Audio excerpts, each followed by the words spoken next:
जेव्हा संपूर्ण गाव गाढ झोपेत बुडालं होतं तेव्हा दोन मित्र राघव आणि मोहन शेतांवरून घरी परतत होते. त्यांचा मार्ग गावाच्या बाहेरून जात होता. दोन्ही बाजूनी उंच उंच झाडं होती. चंद्र ढगांमध्ये लपला होता आणि वाऱ्याची प्रत्येक सळसळ विचित्र बेचैनी निर्माण करत होती. तेवढ्यात मोहनचे कान टवकारले. ऐकलंस का? कोणीतरी रडताय का? हो, अगदी स्पष्ट ऐकू येतंय.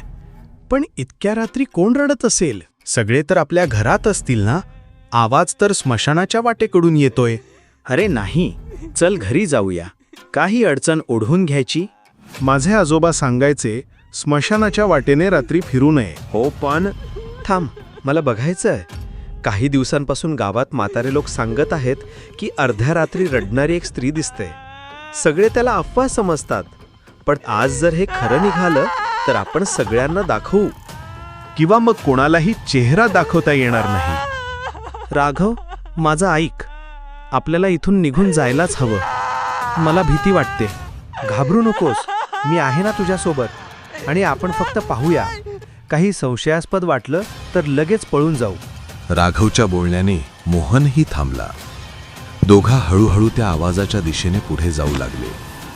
त्यांच्या टॉर्चचा प्रकाश फक्त काही फुटच पोहोचत होता. बाकी सगळं अंधारात बुडालं होतं. वाऱ्याची प्रत्येक सळसळ बेचैनी वाढवत होती.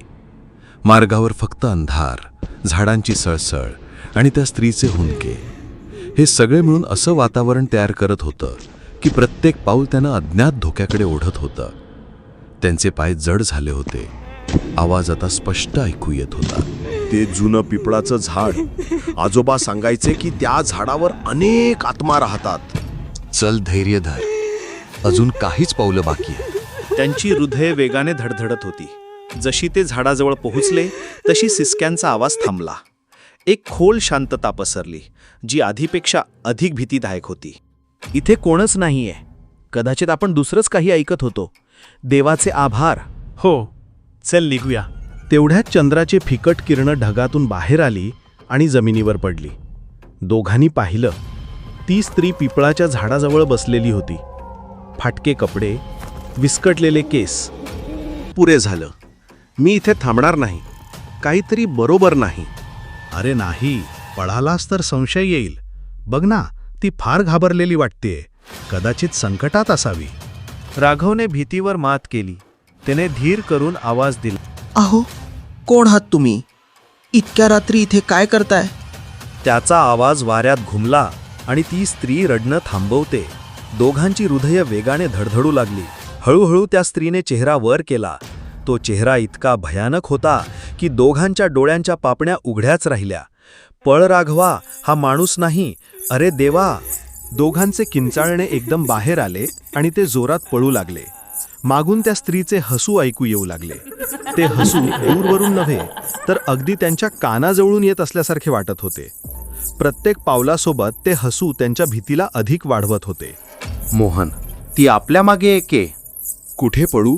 पळत राहा. थांबू नकोस. मागे वळून पाहू नकोस. ही माणूस नाही, याची चाल, आवाज, काहीतरी भयंकर शक्ती आहे. ते धावत धावत गावाच्या बाहेर एका मोडकळीस आलेल्या झोपडीकडे पोहोचले. ती त्यांचा शेवटचा आधार वाटत होती. लवकर आत लपूया. दोघे आत गेले. झोपडी काळोखाने भरलेली होती. भिंती तुटलेल्या आणि छप्पर गळत होतं. शांत रहा, आवाज करू नको. कदाचित तिला आपल्याला शोधता येणार नाही. थोडा वेळ शांतता पसरली. त्यांना स्वतःचा श्वासही जड वाटत होता. अचानक दरवाजावर कोणीतरी ठोठावलं. हा साधा आवाज नव्हता. जणू जड वस्तूने दरवाजावर प्रहार करत आहे असं वाटत होतं. मोहन कुजबुजला. ती इथे आली. शांत. कदाचित ती निघून जाईल. पण दरवाजावरचे ठोके थांबले आणि आत त्या स्त्रीचा आवाज भरला.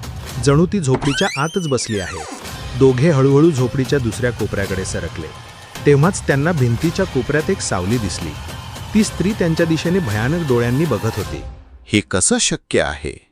स्त्री हळूहळू उभी राहते आणि म्हणते, का आलात माझं रडणं ऐकायला? आता कायम ऐकत राहाल. राघव, मी सहन करू शकत नाही. पळ. राघवने त्याला उठवण्याचा प्रयत्न केला, पण मोहनच्या अंगात जणू शक्ती उरली नव्हती. त्याने शेवटचा प्रयत्न केला, पण त्याच्या शरीराने साथ दिली नाही.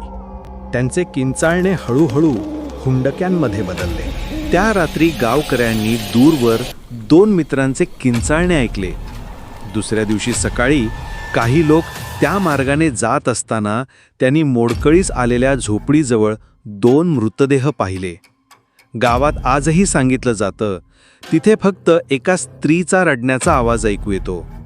जर कधी अर्ध्या रात्री गावाच्या वाटेवर कुणाला रडणाऱ्या स्त्रीचा आवाज ऐकू आला तर एक क्षणही त्या दिशेने जाऊ नका, कारण ती माणूस नाही, ती आहे रडणारी स्त्री.